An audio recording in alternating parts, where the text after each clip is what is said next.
recognizing the parents, recognizing the relationships between different personalities. So these are used to decide the relationship between two data included in multi-layers of the neural network. Like we have the brain is not made up of only single layer of neurons. Identity transformation, f of z equals z, that means only single value is there.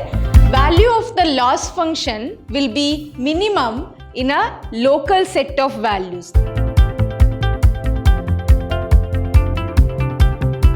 Hello students, welcome to the next session of cloud computing and big data analytics. Let's know something about the neural networks. Okay, like the decision trees, neural networks also help in deciding the data processing, how to what category the data includes, how do we process the data, all these things, how to analyze the data will be taken in the neural networks. Let's know about this neural network. Okay, so neural network is the one or the process of analyzing the data that gives you a hint of how does the relationship between the data can be built, or how to recognize the relationship between two datas like our brain or neurons in our brain are going to do. Like recognizing the parents, recognizing the relationships between different personalities. All this will be done by the neurons of our brain, isn't it? So same configuration or same concept of human brain configuration is same concept is taken to implement in a neural network, where the algorithms are used to recognize the relationship between different data that are collected. Let's know more about these neural networks. The first perspective on the origin of neural network is that they are mathematical representations. They are the mathematical functions or representations inspired by the functioning of the human brain to decide on the relationship between different datas. Okay. Another more realistic perspective views the neural networks as generalization of existing statistical models. We have the regression models. That regression models are seen as a network of neurons, where neuron is a function in this mathematical function. So that using the statistical models, you can have a generalization of the relationship between different datas. Okay, now you know about the regression model, linear regression model and its expression, isn't it? This is the regression model where x acts as the independent variable or the variable which is used to input the values, whereas y is the dependent variable which depends on the x, isn't it? So the y depends on the x. So y is a dependent variable and x doesn't depends on any variable or any value, so it is the independent variable. We can get a data by using the independent variables. Having an expression with independent variables, you can get the value of a dependent variable. Okay, let's take the logistic regression as an example. We know about the logistic regression model. So this model can be viewed as a network like this. So we have the set of values from x1 to xn, xn minus 1 and xn combined with the undetermined values. Betas are the undetermined values or variable values which may be changing. We don't know what are the values of beta, but we are taking the values. So these are used to decide the relationship between two datas like age. Age is the independent variable, but what sort of age? What is the value of the age? Whether it is 25, 30, 35, 50, we don't know. That will be taken as the beta value. They are the unknown values. Okay, they are combined to get a y value, that is the dependent variable, will be calculated using the unknown value combined with the independent variables. So here we have the neural network diagrammatic representation, how you use the variables to get a y. Okay. This is a multi-layer perception neural network. They use a value known as perceptron, which are included in multi-layers of the neural network. Like we have the brain is not made up of only single layer of neurons. It is made up of multi-layer of neurons.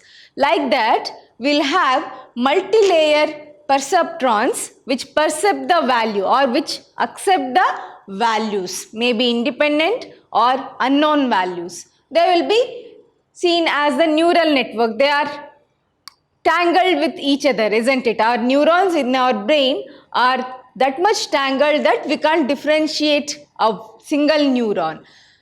In the same way, we have this multi-layer perception neural network which has multiple layers of the data distribution.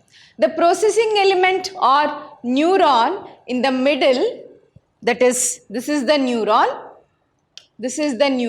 that we use. Okay. So basically performs two operations. What are those? One is it takes the inputs. First step of the neuron is nothing but a function which helps in differentiating the values or recognizing the relationships. So neurons are the mathematical functions. Okay. Task or the performance or operation of the neuron is to accept the input and multiplies them with the weights. Weights is how much critical the value is. With the weights including the intercept term B0, which is the initial value B0, which is called as the bias term in neural networks. It is called as the bias term, which is the basic input to the neuron. And then puts this into a non-linear transformation. So non-linear transformation function is used to put the values, that is multiplied values, in the neuron. It is similar to the one we have discussed in the logistic regression. We have used or we have studied the logistic regression model, isn't it? Same concept is used here in the neural networks. Okay. So logistic regression is a neural network. It is also a type of neural network with one neuron. You will be having only one single value, isn't it? So that's why it's called as the logistic regression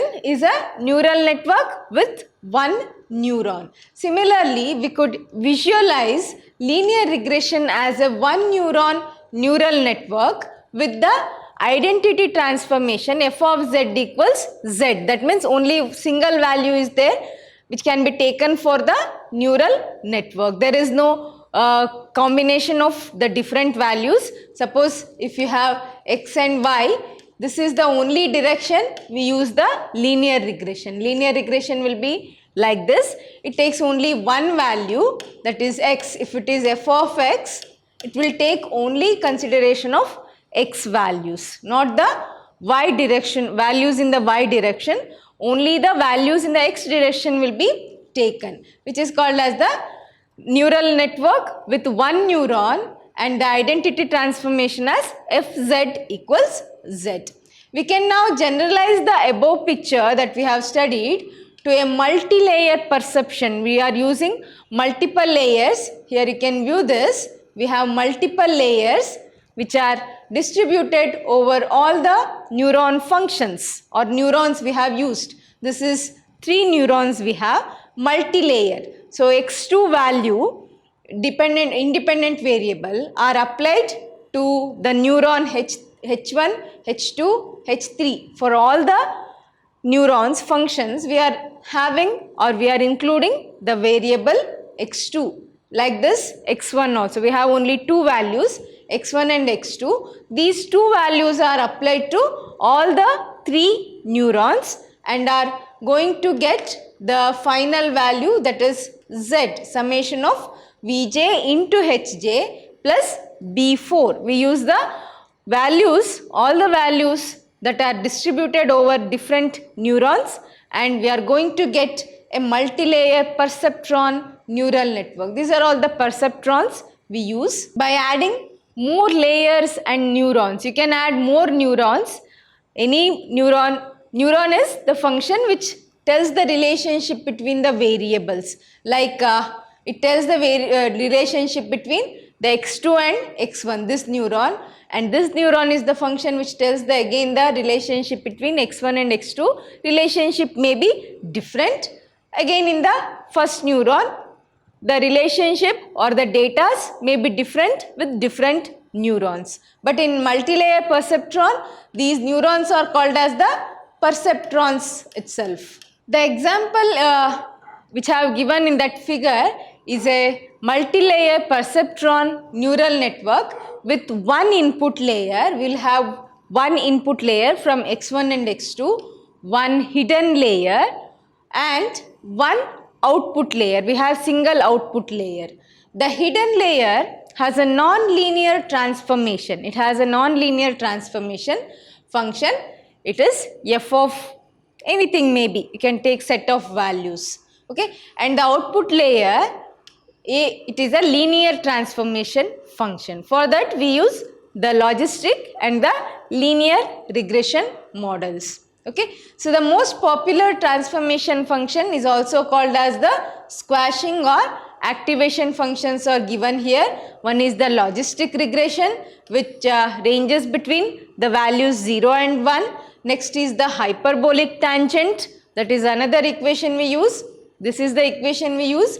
Again it is ranging from -1 to +1, plus or minus 1, and we have linear regression f of z equals z ranging between plus or minus infinity values. You can take any range of values in the infinity, but this must take hyperbolic tangent must be between -1 and +1, that is both the positive and the negative quadrant of the y direction will be taken with respect to x. So this is the y, this is the negative quadrant and this is the positive quadrant.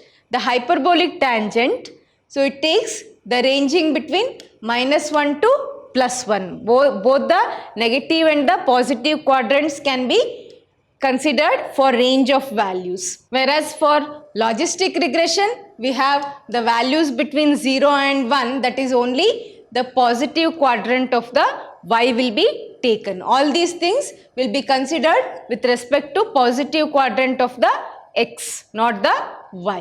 So it gives you different range of values that you can consider to be processing or analyzing. It is processed.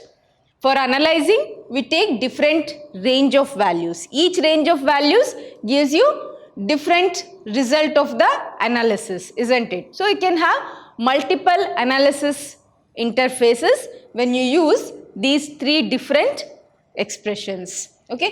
For classification, it is a common practice to adopt a logistic transformation. We use a logistic transformation in the output layer, since the outputs can then be interpreted as probabilities. We use the concept of probability in this.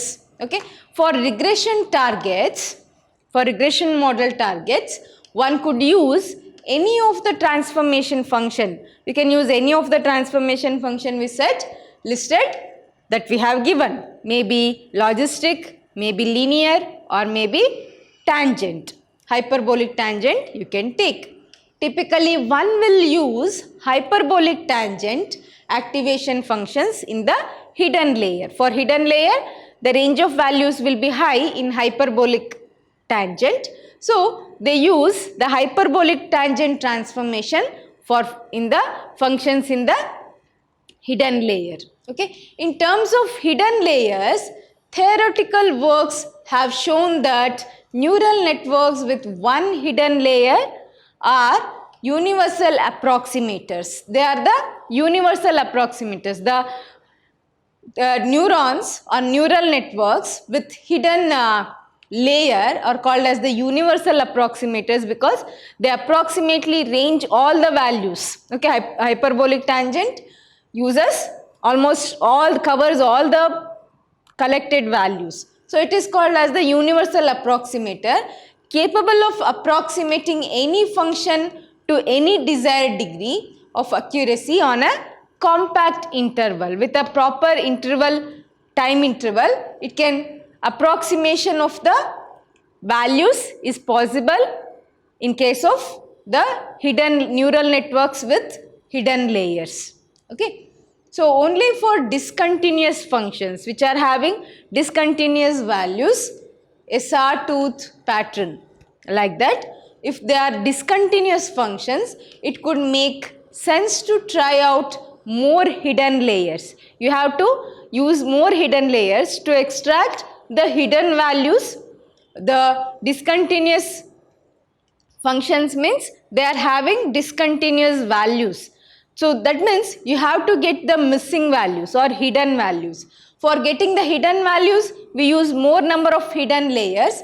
Although these patterns rarely occur in real life data sets. Real life data sets does not use the discontinuous values. They usually go with discontinuous values and functions.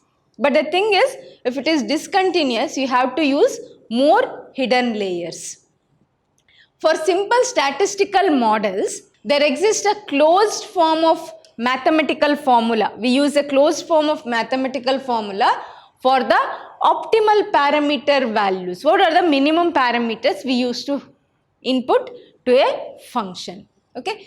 However, for neural kinds of networks, the optimization of the input values is a lot more complex. How much values must be taken as an input is a rather complex procedure, and the weights, the prominence of the values that we have collected, weights sitting on the connections or the relationship between the values need to be estimated using an iterative algorithm. We have to repeatedly use same algorithm to draw relationship between different values.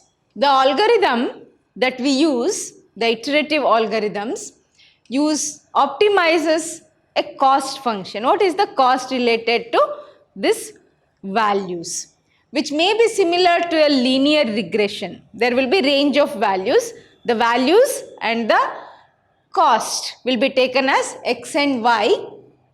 This is the x, this is the y, and we have range of values. For this range of values, we follow a linear regression to select the set of values, okay, which is similar to linear regression or logistic. You can use either linear regression or the logistic regression, which covers the maximum likelihood. It covers maximum values. Okay. So the procedure typically starts from a set of random weights. It takes random weights of values that are then iteratively adjusted to the patterns. We draw a pattern about the set of values.